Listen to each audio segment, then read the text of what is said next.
Olá, boa noite a todos. É com muito prazer que estou aqui hoje para a abertura do mês da advocacia da Associação dos Advogados de São Paulo, a ASP. Durante todo esse mês de agosto, teremos diversos painéis virtuais, todos gratuitos, sobre diversos temas do direito e da atualidade. Convido a todos a acessar a programação completa, que vai até o final do mês de agosto, no site mêsdaadvocacia.aasp.org.br. E para aqueles que eventualmente não conseguirem acompanhar todos os painéis de seu interesse, informo também que depois das apresentações, os painéis seguirão para o YouTube da ASP.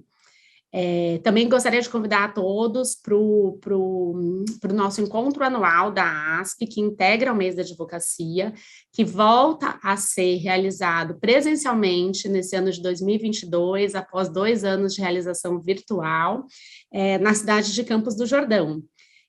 No encontro anual, nós teremos a palestra de abertura com o Amir Klink. Teremos painéis em diversas áreas do direito e a realização do nosso já tradicional também colóquio sobre o Supremo Tribunal Federal, que conta com o apoio do Instituto Vitor Nunes Leal. No colóquio sobre o STF, a gente já tem confirmada a presença de diversos ministros e grandes nomes da advocacia. Então, também convido a todos a participação, fazer a inscrição, as inscrições já estão abertas no site encontroanual.aasp.org.br. E para iniciar esse mês da advocacia, nós temos uma palestra de um tema super relevante na atualidade, que é o Direito 5.0, a relação entre pessoas e tecnologias. É um tema que entrou definitivamente, vamos dizer, na vida de todos, a tecnologia vem num crescente na vida de todos e entrou definitivamente com a pandemia, crescendo em importância, então por isso que quisemos que esse tema fosse o inicial do nosso mês da advocacia. Para isso, eu estou aqui com duas pessoas que atuam nessa área, que eu vou apresentar e depois já vou passar a palavra a eles, porque a ideia é realmente ouvirmos o que eles têm a dizer. O Cláudio Mikio Suzuki, que é advogado, palestrante, professor universitário, autor de diversas obras e artigos jurídicos, mestre e doutor em Direito Penal e Processo Penal, que vai falar primeiramente, sobre o avanço tecnológico em descompasso com a legislação penal. E depois temos o professor Rui Coppola Júnior, que também é mestre e doutor, especialista em negociação pela Universidade de Michigan, presidente da Comissão de Inovação da OAB Santo André, e fundador e coordenador do Lab de Inovação da Faculdade de Direito de São Bernardo do Campo. Eu, em nome da ASP, agradeço a aceitação do convite feito para estarem aqui conosco hoje. Sejam muito bem-vindos e, desde logo, transmito a palavra, agradecendo mais uma vez que essa, com certeza, será uma excelente abertura para o nosso mês da advocacia. Muito obrigada. Bem, boa noite a todos. Boa noite, doutora Flávia, boa noite, doutor Rui. Eu que agradeço o convite, né? Como disse anteriormente, antes do início do nosso evento, quem faz parte já há mais de 20 anos da associação, né? Associação dos Advogados aqui de São Paulo, maior associação dos advogados aqui da América Latina. Realmente é uma honra compor aí o quadro de palestrantes, né, do nosso mês da advocacia e fazendo uma abertura de um tema tão relevante, né, que é o Direito 5.0. Então, queria agradecer novamente a doutora Flávia e também ao presidente doutor Mário Luiz pelo convite e sempre aqui à disposição para atender os anseios da advocacia, que precisa, né? A gente sempre precisa estar atuante e sempre aí renovando aí o nosso intelecto e sempre massageando aí o nosso intelecto, que o direito é imparável. Então, hoje, sem mais delongas, vamos trabalhar aí o tema de hoje. Separei uma série aqui de slides justamente para facilitar o nosso trabalho, né, porque falar sobre tecnologia é falar, né, e mostrar em gráficos, em imagens, né, e como diz o grande tema, que é o Direito 5.0, que é a relação entre as pessoas e as tecnologias, né? O tema que eu escolhi para desenvolver nessa noite de hoje é o avanço tecnológico em descompasso com a legislação penal. Deixei aí meus contatos, né? Aí meu Instagram, que é o @Dr. Claudio Suzuki, e também aí outras referências que eventualmente alguém possa se interessar, materiais que eu deixo disponível na internet, né, no Linktree /Claudio Suzuki, ok? Então,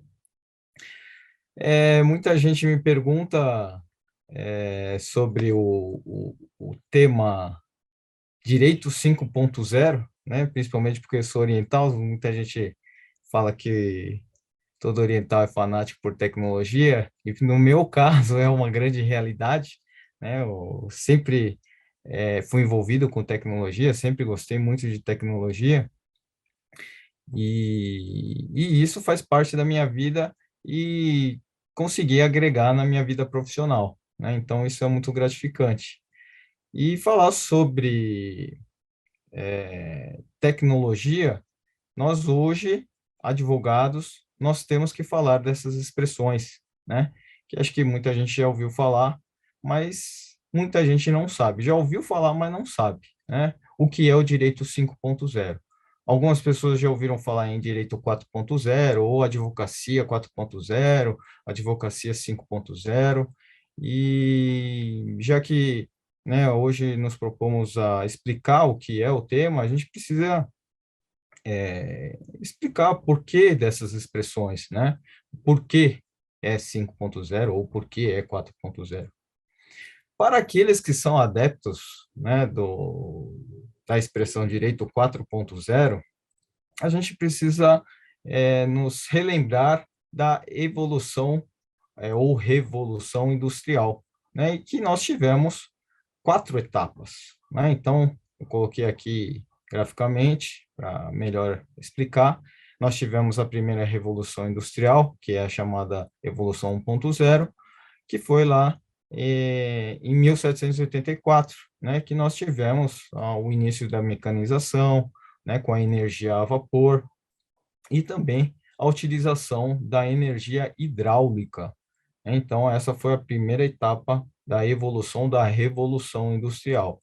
Depois, nós tivemos a segunda etapa da Evolução Industrial, que também é chamada de 2.0, que foi nos idos de 1870, que aí nós começamos, né, a ter um emprego ali do chamado Fordismo, né, que é a produção em massa, ou a linha de montagem, né, e também a utilização da eletricidade. Então, né, nós estamos aí numa evolução industrial na 1.0, 2.0 e depois a 3.0, que se iniciou em 1969 e que passamos a utilizar mais o computador, né, na linha de produção, né, nós tivemos a utilização da automação nessas linhas de produções, né, de automóvel, ou seja, de qualquer outro objeto industrial, e até chegamos na última etapa da evolução industrial, que é a chamada Evolução Industrial 4.0, que é, então, a utilização efetiva dos sistemas cibernéticos, né, em toda a parte industrial dessa cadeia industrial. E é por isso que muita gente se utiliza da expressão direito 4.0. Por quê? Porque é o direito que é utilizado nessa fase da evolução industrial, né, com o avanço, né, da evolução industrial, nós passamos a utilizar, então, o sistema cibernético para desenvolvimento, seja da cadeia industrial, mas os efeitos disso, né, dessa evolução industrial e qual o impacto que nós tivemos no direito. Então, com o uso da tecnologia, nós tivemos consequências, né? Então, é por isso que muitos se utilizam da expressão direito 4.0. Mas e por que tem gente que utiliza a expressão direito 5.0 né, professor? E até o tema que está sendo utilizado, que nós estamos desenvolvendo hoje é 5.0. Então, nós precisamos falar da chamada sociedade 5.0, né? Então, assim como nós tivemos aí a evolução industrial até a fase 4.0, e daí nós temos a expressão direito 4.0, a expressão direito 5.0 adveio justamente da expressão sociedade 5.0, né? Então, o que é a sociedade 5.0? A sociedade 5.0 é uma expressão utilizada lá no Japão, né? Na saudosa terra do meu saudoso pai. E meu pai japonês, ele, né, veio depois para o Brasil, mas lá no Japão é que se inventou, que se criou essa expressão sociedade 5.0, né? Então, só para vocês entenderem que a sociedade 5.0, ela não é uma continuação lá da Revolução Industrial 4.0 e entrou numa sociedade 5.0, mas a sociedade 5.0, ela vem de uma evolução de sociedades também, né? Então, eu trouxe aqui, né, um outro gráfico para demonstrar para vocês as etapas da sociedade e por que chegamos hoje na sociedade 5.0. Então, só para vocês terem aqui uma ideia, o que é a sociedade 1.0? Foi a sociedade da caça, né? A sociedade lá onde se utilizava é, a pedra e metais como arma, né, para a pessoa sobreviver, para caçar. Depois nós tivemos uma evolução da sociedade, né, que é a sociedade 2.0, que é a sociedade dos cultivadores, né? Então, começou a se utilizar instrumentos, né? Começou a utilizar da força animal para o desenvolvimento da sociedade, né? Começou a utilizar os cavalos, né? Os animais para arar a terra e etc.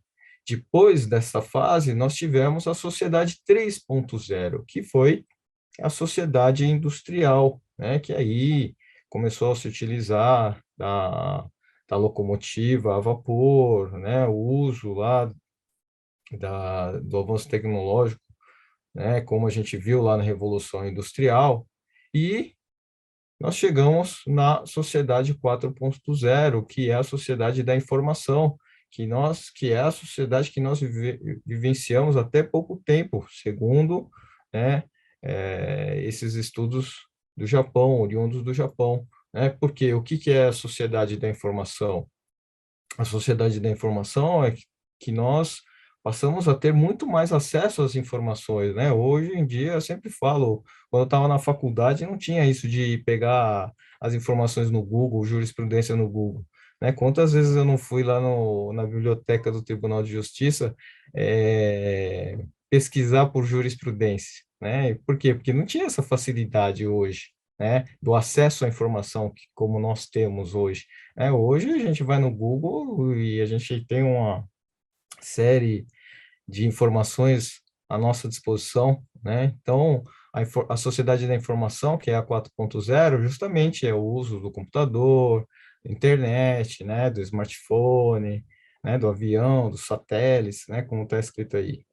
E lá no Japão, repito, né, lá no Japão, existe, né, esse novo avanço da sociedade, que é a chamada sociedade 5.0, né? E o que é a sociedade 5.0? Como está escrito aqui no livro verde que eu coloquei aqui, que é vários textos da Universidade de Tóquio, ele fala que a sociedade 5.0 é a população, né, no centro da super sociedade inteligente, né, Smart Society. Porque, veja, o que é, né, essa super Smart Society, como está escrito aqui, ou super sociedade inteligente? A super sociedade inteligente né, a gente já ouviu falar smartphone, hoje a gente vê smart TV, né? Por que nós temos essas expressões? Smartwatch, né, que é o relógio. Por quê? Porque são objetos inteligentes que nós passamos a utilizar, mas em benefício do homem, né? Então, não é mais só a tecnologia por si só, mas sim a tecnologia ao benefício do homem. O homem tem que ser o centro disso. A tecnologia tem que trabalhar em favor do homem, né? Então, essa é a sociedade 5.0 que nós vivenciamos hoje, tá? Então, lá no Japão, repito, essa é a expressão que se utiliza dessa atual fase que nós vivenciamos. Ah, professor, mas o que faz parte da sociedade 5.0? A IoT, né? A IoT, que é a internet das coisas, né? Que eu vou falar um pouco mais adiante sobre o que que é isso. O que que é a internet das coisas? Muita gente às vezes nem sabe o que é a internet das coisas, né? O Big Data, né? Que é essa concentração de informações que nós temos hoje, né? Todos os cadastros que nós fazemos, né? Por isso que aí também nós tivemos a Lei Geral de Proteção de Dados, a LGPD, né? Por quê? Porque essa quantidade de informações, né? A informação, ela é muito valorosa, né? Principalmente, né, para o direito, né? O AI, o que que é o AI? É inteligência artificial, né? Que também faz parte, né, da sociedade 5.0, a utilização do 5G, né? Nós estamos aí num desenvolver aí, essa semana aí, quantas cidades já não temos mais a implementação do 5G, né? O que tem se falado muito, a utilização de redes, de robôs, né? Então, tudo isso, né, em favor do homem, da sociedade. Então, toda essa tecnologia em favor do homem. E, então, só para vocês terem uma ideia, por que dessas expressões, né, direito 4.0 ou 5.0, tá? E vocês podem estar se perguntando, mas afinal de contas, então o que que é o correto? Qual que é a expressão que a gente deve utilizar? Direito 4.0 ou 5.0? Vejam, é, fica muito a critério de cada um, né? Não existe uma expressão totalmente certa ou totalmente errada. Ambas as expressões estão corretas, dependendo até às vezes do contexto que você queira utilizar, né? Mas o direito 4.0, repito, vem, né, da evolução industrial, que é a evolução, última etapa da evolução industrial, que foi a 4.0, e por isso fala assim direito 4.0, e o direito 5.0 justamente por conta da expressão sociedade 5.0, né? Mas vejam que elas estão ligadas ao direito no desenvolvimento tecnológico, né? Então, como que nós vamos empregar o direito nessas novas tecnologias? Porque, veja, nós temos que tentar usar a tecnologia em benefício do homem, né? Como eu já disse aí, né? A gente usa hoje o Google para fazer a pesquisa de jurisprudência.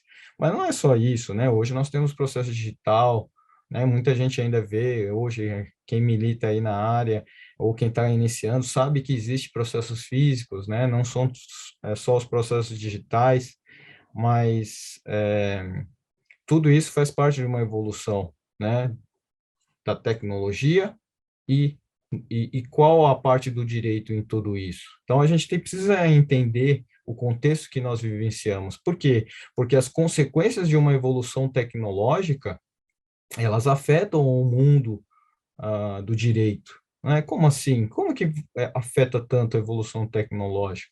Veja, em N fatores, né? Então, separei aqui umas hipóteses é, que, que estão surgindo por conta da evolução tecnológica. Não sei se vocês acompanharam essa notícia, que, né, já faz alguns anos, né, 2019. Então, é até interessante esse caso. Alexa vira testemunha em caso de morte nos Estados Unidos. Veja, quando eu falei sobre internet das coisas, acho que muita gente às vezes nunca ouviu falar, nem sabe quem que é a Alexa, né? A Alexa é a assistente virtual utilizada pela Amazon, né? Tem gente que conhece a, a Siri, que é da Apple, tem gente que conhece a OK Google, né? Que é da plataforma Google, né? Mas a Alexa é a assistente virtual da plataforma Amazon, né? Então, a internet das coisas é justamente isso. A internet, quando ela está nos equipamentos, ela é funcional, né? Hoje em dia a gente vê que não é só no smartphone ou no celular que nós temos a internet, nós temos a internet em N equipamentos, né? Como eu disse, a televisão, o relógio, né? E nós temos esses assistentes virtuais, né? A Alexa, repito, é uma delas. E olha que interessante, né? A Alexa, ela foi chamada para ser testemunha em caso de morte, de uma morte nos Estados Unidos. Olha lá, só rapidamente aqui, fazer a leitura aqui da notícia. A Alexa pode ser a solução para um caso na Flórida, em que uma mulher foi encontrada morta com uma lâmina de lança no peito. A polícia garantiu um mandado de busca por gravações dos dispositivos Echo e pontos de escuta do aparelho da Amazon na casa da vítima. Segundo os policiais, a Alexa pode ser uma testemunha do caso. A Echo e a Echo Dot da Amazon, assim como outros dispositivos inteligentes, ouvem constantemente uma palavra de alerta, que sinaliza quando o usuário deseja ouvir uma música ou ter alguma resposta. No entanto, policiais de Hallandale Beach acham que o dispositivo Alexa encontrado na casa de Silva Galva pode ter registrado uma briga entre a mulher e seu namorado. Então, veja, olha que interessante, né? Será que nessa hipótese a evolução chegou a tanto que esse assistente virtual pode ser a testemunha, né, de um caso? Imagina aqui no Brasil, será que a gente vai levar lá um equipamento, né, numa audiência para que ela fosse testemunha no caso de homicídio, né? Imagina levar isso no tribunal do júri, né? E aí eu coloco esse questionamento: será que a Alexa pode ser testemunha, né? Quais as consequências dessa evolução tecnológica para o nosso direito, né? E é por isso que se fala direito 5.0. Toda essa tecnologia ela é feita para o ser humano, mas assim, temos que pensar nessas consequências. E será que ela pode ser testemunha, né? Então, só para lembrar, conforme a nossa atual legislação, né, no artigo 202 do Código de Processo Penal, qualquer pessoa pode ser testemunha, né, num processo penal. Mas a Alexa, por mais que tenha o nome de uma pessoa, ainda não é uma pessoa, né? Então, jamais ela pode ser testemunha, pode até ser um meio de prova, mas ela não pode ser testemunha, né? Outro caso também, não engraçado, mas não sei se vocês acompanharam, nós, nessa evolução tecnológica, nós temos os carros autômatos, né, os carros automáticos, né, e foi visto um homem, né, dormindo, né, dentro de um desses carros automáticos, né, e aí a pergunta é, imagina, imagina, ele está dormindo dentro do carro, o carro automático bate e atropela e mata alguém. Logicamente que nesse caso ele teria que estar acompanhando, né? Por mais que tivesse um piloto automático, ele ainda é responsável e, por óbvio, ele responderia por um homicídio culposo, né? Mas a gente tem um outro caso, nos Estados Unidos, só lembrando que esse caso aqui foi no Brasil, tá? E graças a Deus não aconteceu nenhum acidente, mas lá nos Estados Unidos nós tivemos um acidente, né? Onde um acidente com carro sem motorista matou duas pessoas, né? Olha lá, dois homens morreram no sábado, 17 de abril, depois que um carro Tesla bateu em uma árvore e pegou fogo no Texas. A polícia acredita que não havia ninguém no banco do motorista no momento do acidente e que o carro estaria funcionando em um sistema de piloto automático. Então, veja, nessa situação de desenvolvimento tecnológico, o desenvolvimento tecnológico foi tanto que eles nem precisavam sentar nem no banco do motorista, eles sentaram no banco de trás, confiantes que ia chegar lá na casa deles, mas aconteceu um acidente, os dois morreram. Quem responderia, né, numa hipótese de morte desses dois indivíduos, né? Então, vejam que a consequência do desenvolvimento tecnológico, ele pode, né, afetar aí muito, né, na vida real das pessoas. Então, a gente precisa analisar esse contexto, né, de quem que vai ser a responsabilidade? Será que vai ser responsabilidade do desenvolvedor do software, né, de quem vendeu o automóvel? Alguma pessoa, ela vai precisar ser responsabilizada, né, por essas mortes, né, se houve falha, né, no sistema. Então, veja as consequências de tudo isso, né?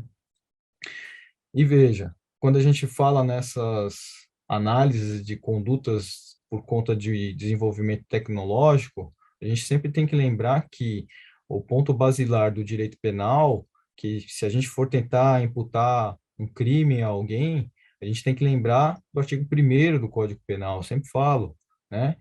A base do direito penal é o princípio da legalidade. A gente só vai poder ter um crime se tiver expressa disposição em lei, né? E antes do fato criminoso, né? Então, depois do fato criminoso, se a gente criar uma lei, essa lei nunca pode retroagir para prejudicar o réu. E que é um caso que aconteceu, né, com a Carolina Dickmann, a atriz Carolina Dickmann, que teve a criação, inclusive, da Lei Carolina Dickmann.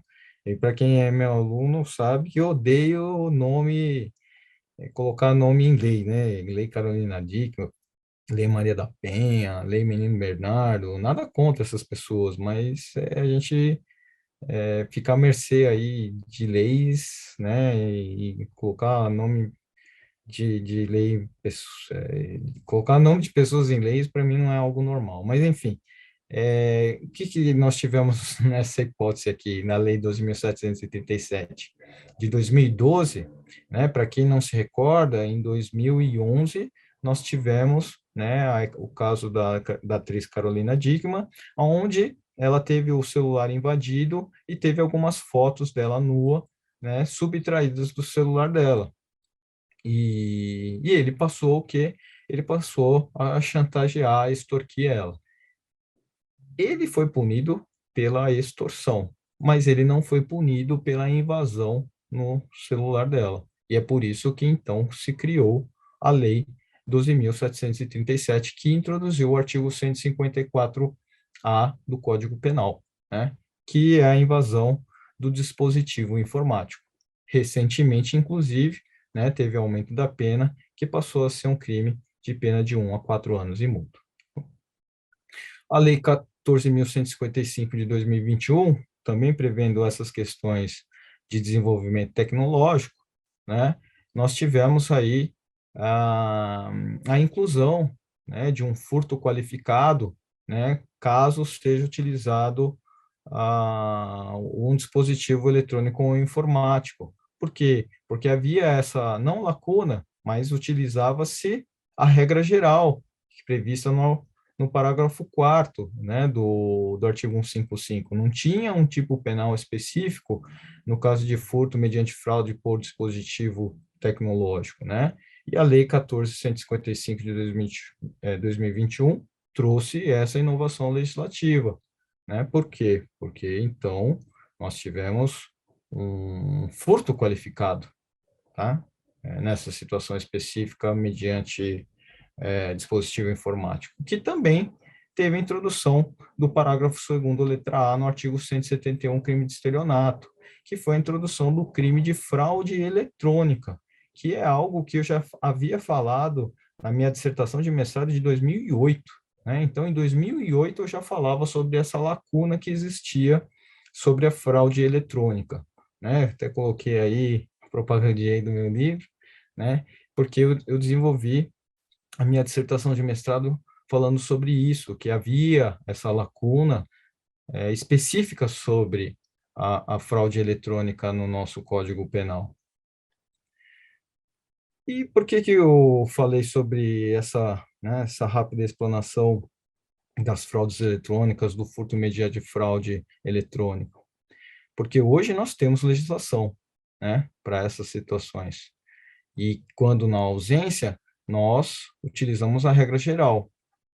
Agora, quando nós falamos de bitcoins, né, que é uma nova forma de moeda digital, realmente essa ausência da lacuna, ela até faz com que as condutas possam ser consideradas atípicas. Às vezes eu não posso nem considerar, né, o Bitcoin uma moeda efetiva. Por quê? Porque ela não, às vezes não é reconhecida, né, como dinheiro, como uma moeda mesmo, né? Então, isso faz com que o avanço tecnológico seja ela tão rápida que o legislador não consegue alcançar essas situações mais específicas. Vejam, e como que eu posso afirmar essa situação? Em relação às bitcoins, nós temos até um projeto de lei, que é o projeto de lei 1300 deste ano, 2022, do deputado Kleber Verde, que ele quer incluir também no artigo 171, no crime de estelionato, o crime de moeda virtual, o estelionato utilizando moeda virtual, né, que é organizar, gerir, ofertar ou intermediar operações envolvendo ativos virtuais com o fim de obter vantagem ilícita em prejuízo alheio, induzindo ou mantendo alguém em erro mediante artifício ardil ou qualquer outro meio fraudulento. Por quê? Porque hoje a Bitcoin, repito, ele ainda não é reconhecido formalmente pela legislação, né? Não tem como eu penhorar, por exemplo, as Bitcoins, né? Então, as consequências jurídicas, elas afetam os indivíduos da sociedade. E por isso que nós precisamos ter um avanço legislativo em relação a esses avanços tecnológicos. Infelizmente, as nossas leis, elas são desenvolvidas baseadas, às vezes, em interesses, né? Como eu disse no caso da Carolina Dickmann, foi um fato que aconteceu em 2011 e, logo em seguida, em 2012, foi criada a lei, né, de invasão do dispositivo informático. A gente já sabe e já ouviu falar do Bitcoin já há muito tempo, e até hoje nós não temos legislação própria, né, que trate sobre eventual crime de estelionato envolvendo Bitcoin, lavagem de dinheiro envolvendo Bitcoin, né, tendo então uma lacuna jurídica, né, e esse descompasso aí faz com que muitas condutas se tornem atípicas, ok? Finalizo então aqui, né, nosso breve bate-papo de hoje, lembrando os sábios dizeres do saudoso Steve Jobs, né? Lembrando que a tecnologia move o mundo, né? E por que que ele falou isso? Porque hoje a gente vê que é a tecnologia que tem, né, feito com que a sociedade se desenvolva, né? É a tecnologia que ajuda o ser humano a se evoluir. Então, e essa evolução tecnológica principalmente para aqueles que são operadores de direito como todos nós precisamos estar atentos a essa revolução tecnológica, ok? Então, agradeço novamente o convite da ASP, fico sempre à disposição, novamente deixo aí meu contato das redes sociais e vamos aí dar continuidade com a brilhante palestra do Dr. Rui Coppola, ok? Obrigado. Boa noite, doutor Cláudio. Queria lhe parabenizar aí pela disposição. Fico até feliz, porque são temas que eu aprecio demais aqui, fiquei muito atento. A doutora Flávia teve a oportunidade até de dizer que eu coordeno um laboratório de inovação, então sou sempre muito curioso em relação a toda essa temática, né? Bom, já subverti a ordem aqui, né? Fui mal educado, não agradeci o gentil convite que me foi feito pela ASP. Como o doutor Cláudio disse, a ASP é uma instituição muito cara para nós, advogados, aqueles que são advogados mais antigos sabem o quanto a ASP foi lifesaver e salvou a vida de tanta gente com os seus serviços. E se a gente vai falar hoje de tecnologia, a ASP fazia captura de publicações em diário oficial numa época em que não existia nenhum sistema, basicamente, de gestão processual, né? Então, a ASP sempre foi muito importante para nós em todos os sentidos. Bom, eu vou aqui pedir licença, né, para compartilhar minha tela com vocês também. Deixa eu achar aqui. Tudo bem?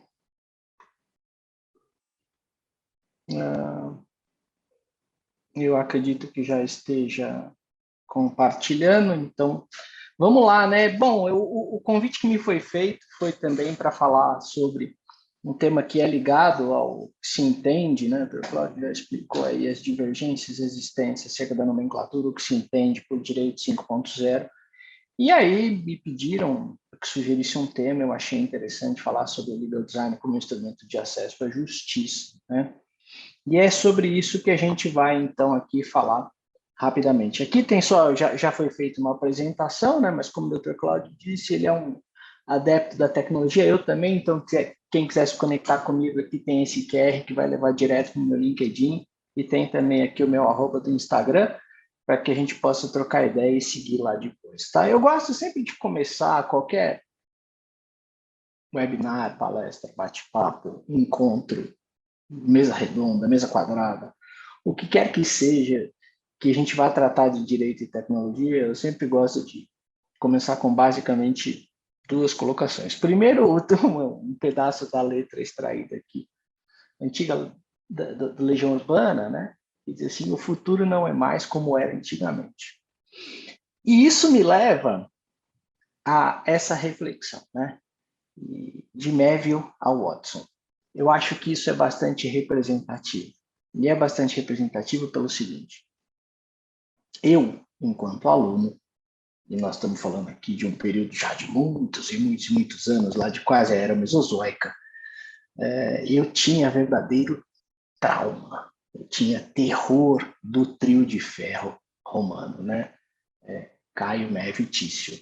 Tinha horror. Então, nada contra, digamos assim, o direito romano em si, mas eu me questionava acerca de toda aquela formalidade e aquele formalismo, que são coisas diferentes, formalidade e formalismo, e eu me questionava um pouco daquilo. Porra, nós estamos no Brasil, por que não Maria e José, né? Mas tudo bem, entendia, e aí, tal qual todos que lá estão, a gente acaba entrando na fila e seguindo as coisas como elas devem ser. E nós fomos evoluindo na sociedade, e há alguns anos atrás a IBM desenvolveu um sistema que ficou conhecido aí de inteligência artificial como o Watson, que é um sistema adaptável, que a gente não tem aqui o tempo necessário para que a gente possa falar disso, mas que acaba servindo de base, ele é customizável, digamos, de base para diversos outros sistemas de inteligência artificial aplicados ao direito, ainda que o conceito de inteligência artificial também ainda seja muito precário, eu diria, né? Então a gente começa aí, e para ilustrar um pouco disso, tem esse infográfico que ele é anualmente publicado, e ele mostra, basicamente, quais são as interações relacionadas a dados em redes a cada minuto do dia. Nós estamos falando aqui de cada minuto do dia. Então, e aqui só a título exemplificativo, vou pegar um ou dois aqui para que a gente possa ilustrar. Se a gente pegar aqui o Instagram, por exemplo, a gente vai ver que a cada minuto do dia, e esse infográfico é de 2021, tá? Ele é publicado sempre ao final do ano, ali em torno de novembro, mais ou menos, sai o infográfico. No Instagram são compartilhadas 65 mil fotos por minuto. Pegar aqui algum outro exemplo, as pessoas gastam só na Amazon, 283 mil dólares por minuto. Nós estamos falando que as pessoas hoje, elas vivem em rede. O mundo mudou completamente. E a gente vai ver, a gente está vivendo uma sociedade completamente diferente. A partir daí, a gente já pode partir de uma premissa, né? A de que os serviços jurídicos, tal qual nós os conhecemos, tal qual nós fomos curados para lidar com esses serviços, eu ao menos, eles não foram projetados para o mundo atual, para a era em que nós estamos vivendo, que é a sociedade da informação.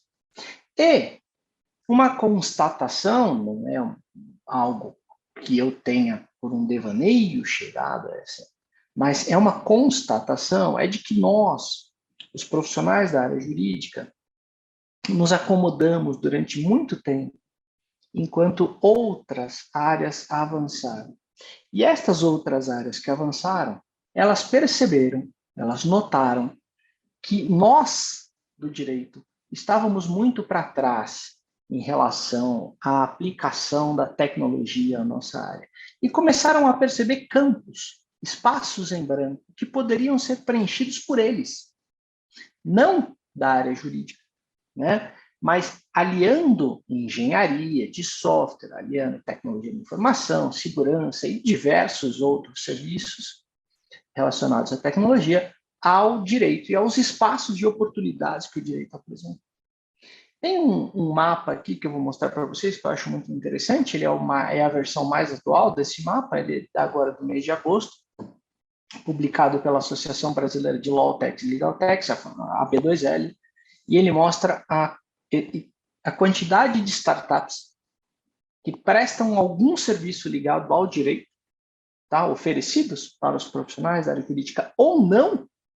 Eles são ofertados muitas vezes diretamente ao consumidor final ou às empresas, e o quanto isso cresceu nesse período de 5 anos. O primeiro radar foi publicado em maio de 2017 pela B2L, a gente tinha uns 10 gatos pingados, uns 10 startups, e agora você vê que já estão até num número aqui que você não consegue nem de cara chegar a uma contagem precisa, que a gente demandaria mais tempo. Então, em verdade, a partir dessa constatação de que os serviços jurídicos não foram projetados para o tempo em que nós vivemos, nós chegamos àquela história da litispendência ao oblato, né? A constatação de que também nós vivemos em séculos de egoísmo. Quando a gente fala da litispendência ao oblato, é, na verdade, uma provocação a nós mesmos, porque nós sempre reclamamos de médicos. Quando íamos aos médicos e precisávamos de qualquer tipo de receita, o médico pegava o seu receituário e ele escrevia lá, e ele escrevia de tal forma que parecia que tinha prazer em não ser compreendido. É um prazer, parece que ele tem, de escrever, de não ser compreendido. Parece que o que ele queria mesmo é que você perguntasse para ele, mas o que está escrito? Porque isso gerava um pensamento de dependência, esse pensamento de dependência é uma relação de poder ali, de hierarquia. E nós agimos, apesar de reclamarmos, os médicos agimos sempre da mesma forma, né? Então, me recordo aqui de um caríssimo professor Marcá, que sempre gostou de contar um caos dele, que ele estava fazendo uma obra no apartamento dele, a obra estava demorando demais, a gente sabe como é obra, né? Quem já fez sabe como é que é. E ele fazendo essa obra, ele decidiu acompanhar a obra diariamente, porque ele achou que estava demorando demais, então ele pegava um jornal de manhã, ia para o apartamento dele e ficava lá olhando os prestadores trabalharem. E até que um dia um dos prestadores pegou uma máquina, ligou aquela máquina, e na pausa da máquina o Marcato perguntou para ele, mas veja, o que é isso? O Marcato não sabia, e ele virou e disse assim, isso aqui é uma maquita. E o Marcato disse, tá, mas quais são as funções de uma maquita? Aí o cara olhou para ele com um ar de superioridade e poder e disse assim, é possível que você não sabe o que é uma maquita? O Marcato falou assim, eu estava tão estressado já com aquela obra que eu devolvi na lata para ele. E você sabe o que é litispendência? Né? Ou seja, devolvendo o mesmo egoísmo com que ele tinha sido tratado, porque ele também não seria compreendido no uso da palavra litispendência. E nós sempre agimos assim. Nós agimos assim com os nossos clientes. Eu posso isso? Não pode porque ainda não temos a coisa julgada. Porque as próprias leis são cunhadas deste modo. As próprias leis são redigidas deste modo. Os contratos são assim redigidos. E assim por diante. Então, sempre houve, talvez, um certo apego ao não ser compreendido, senão por meus próprios pares, para a criação de uma relação de dependência. Pelo menos é a impressão que sempre passa.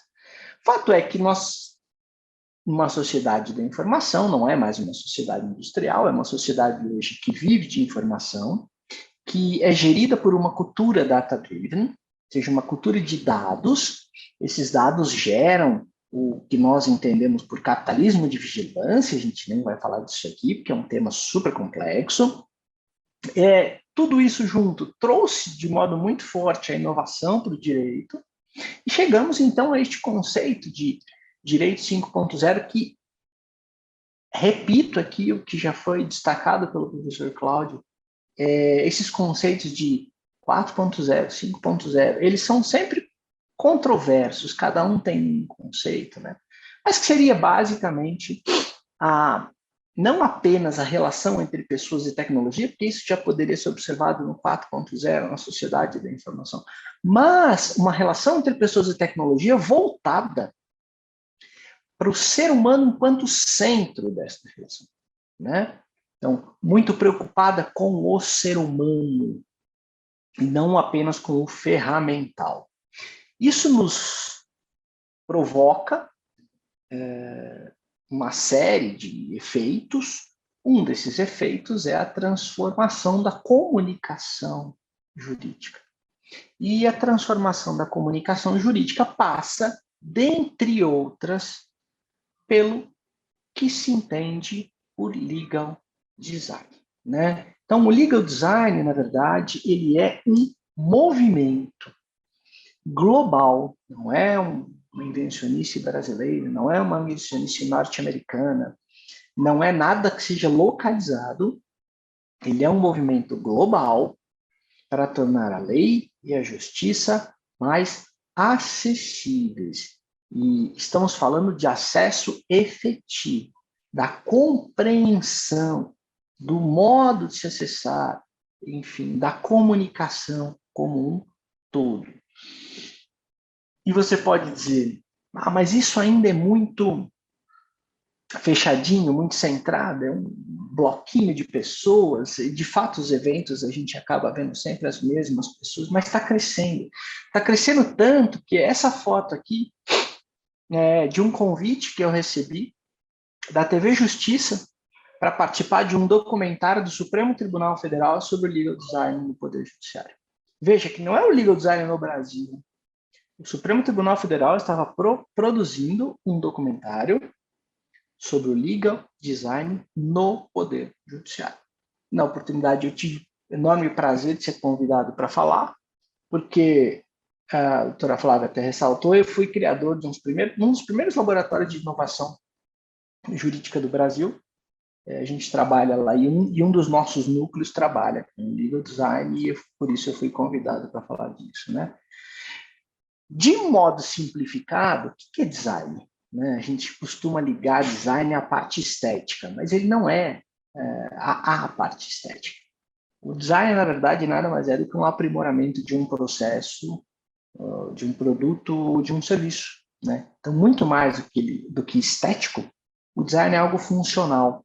Ou seja, o objetivo primeiro do designer é resolver um problema, é tornar algo mais funcional do que o era anteriormente, e não apenas mais bonito. O bonito depois é o verniz, né?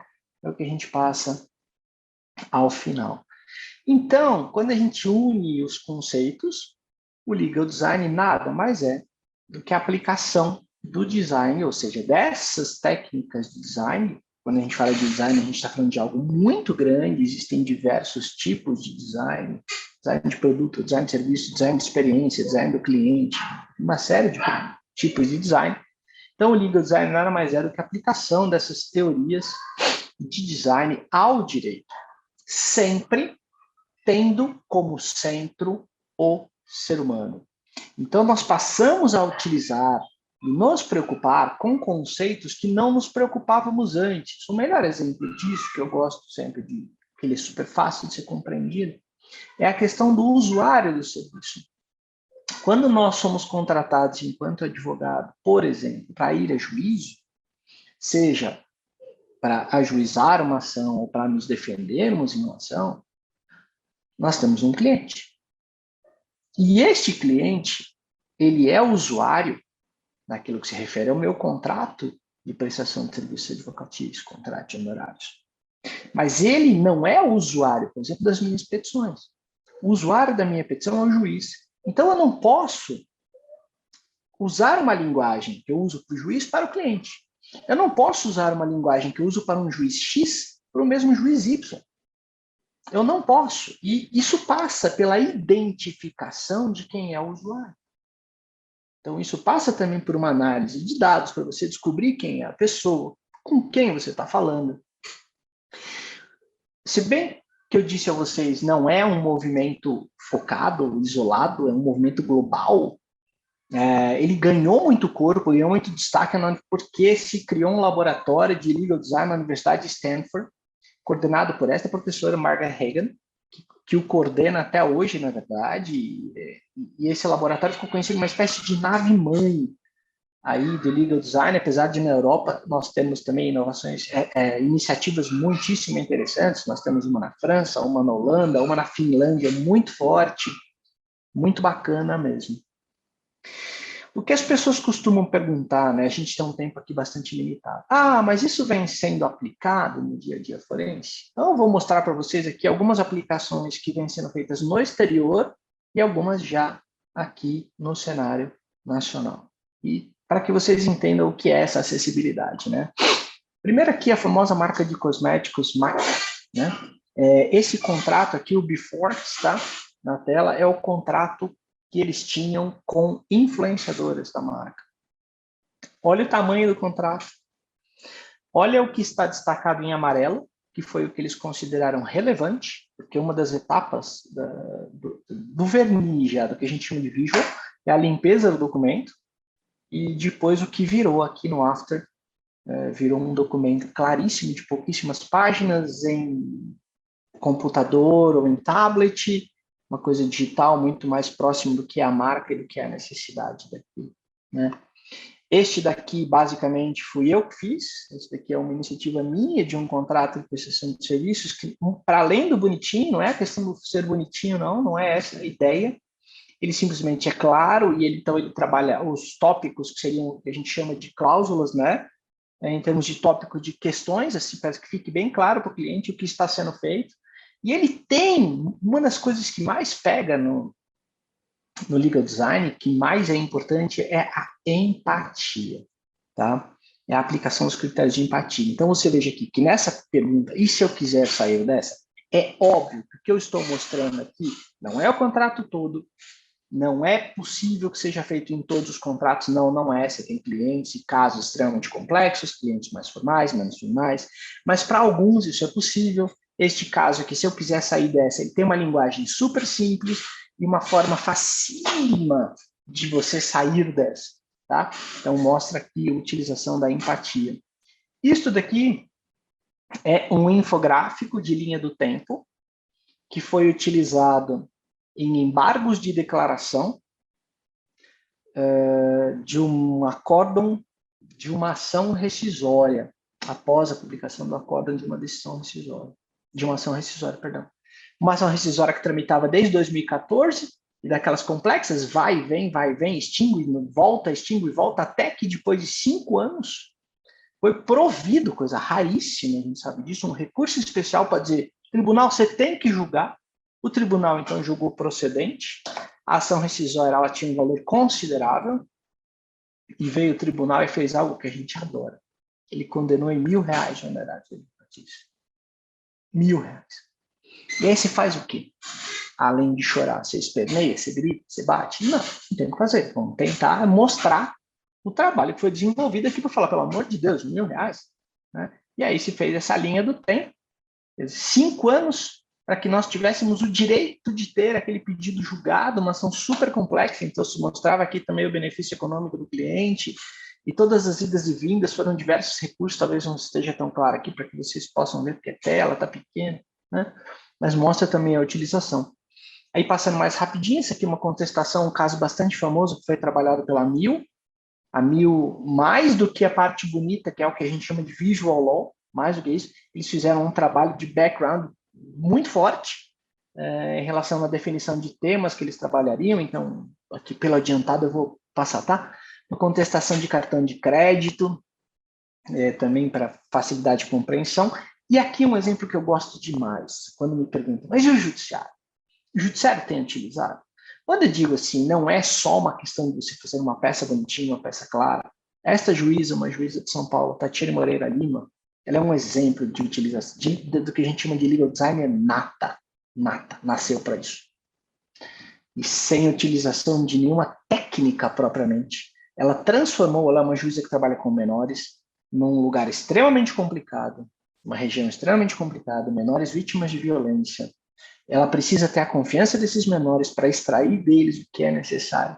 E ela transformou isso daqui, sala do fórum, uma coisa fria, uma coisa chata, né? Transformou isso daqui com doações nisto daqui. Então a criança chega, ela espera numa brinquedoteca, ela permitiu palhaços e cachorros para distrair as crianças e tudo mais. Isso é um legal design, porque eu estou pensando no ser humano.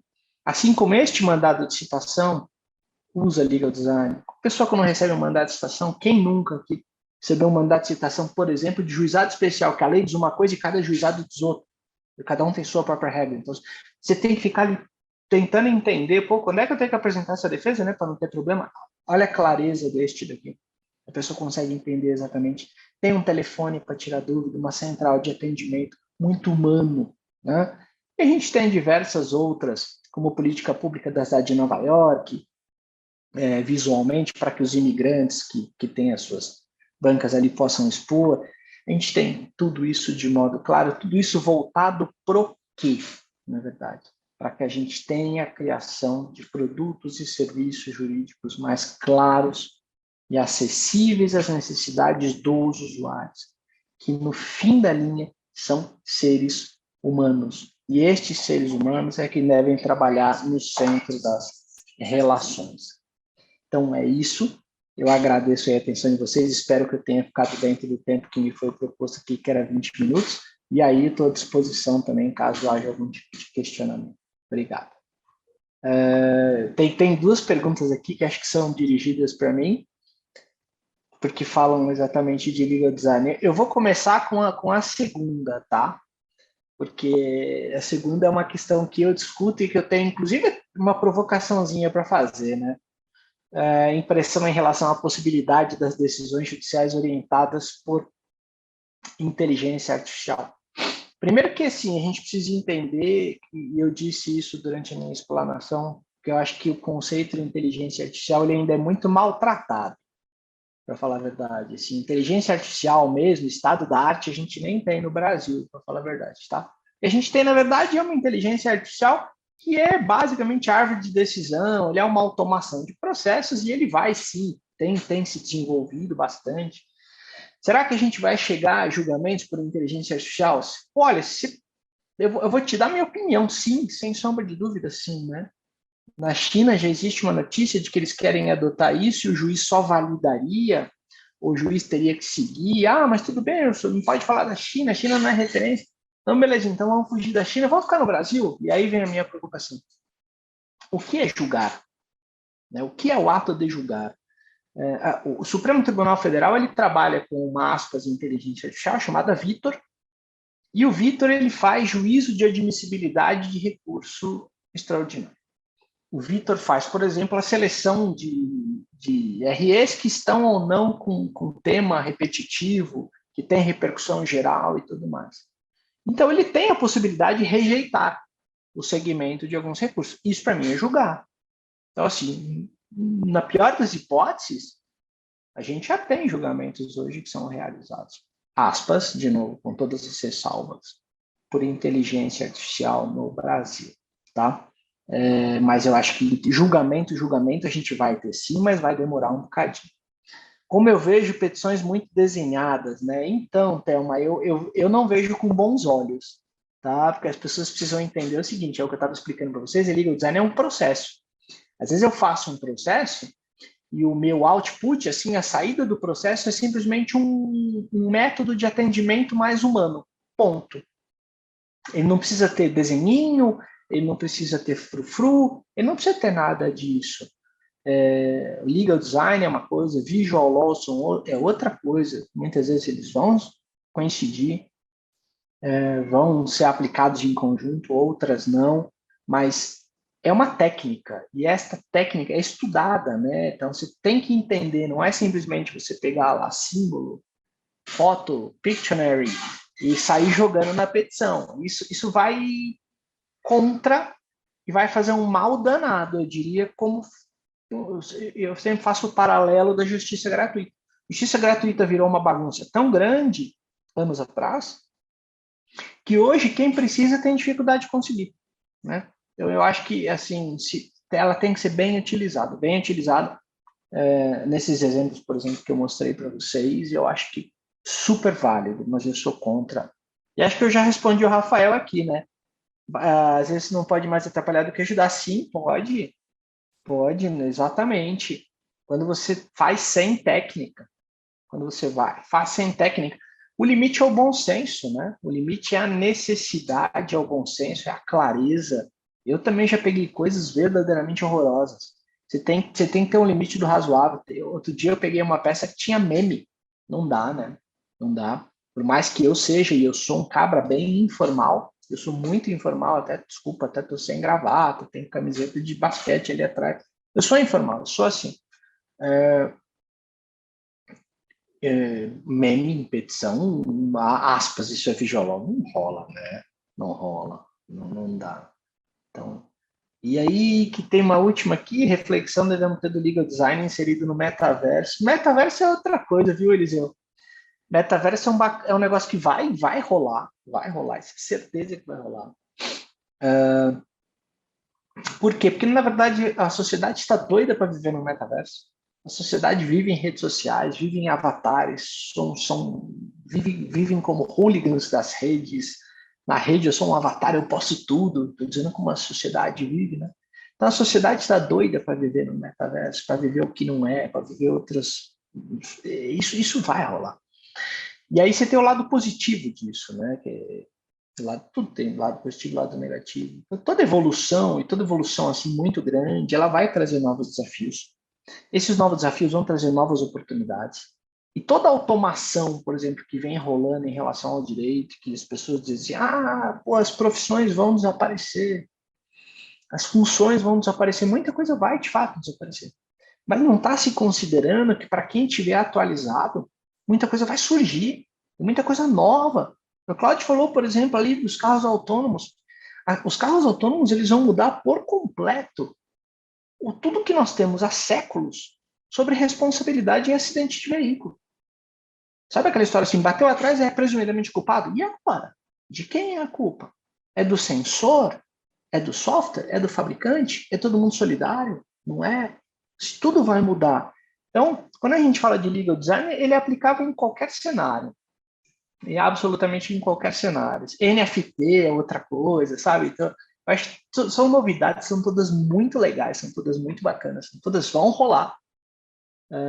Mas a gente tem que ter cuidado e tem que estar sempre atualizado, isso é o mais importante, estar atualizado para que a gente possa aproveitar as oportunidades.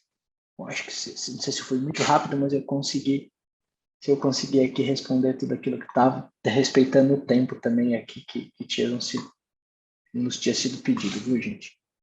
Só aproveitando, deixa aí, doutor Rui, só para também já avisar que eu respondi as perguntas que me foram feitas, já diretamente no questionário que foi realizado aqui, respondi teclando mesmo justamente para a gente ganhar tempo.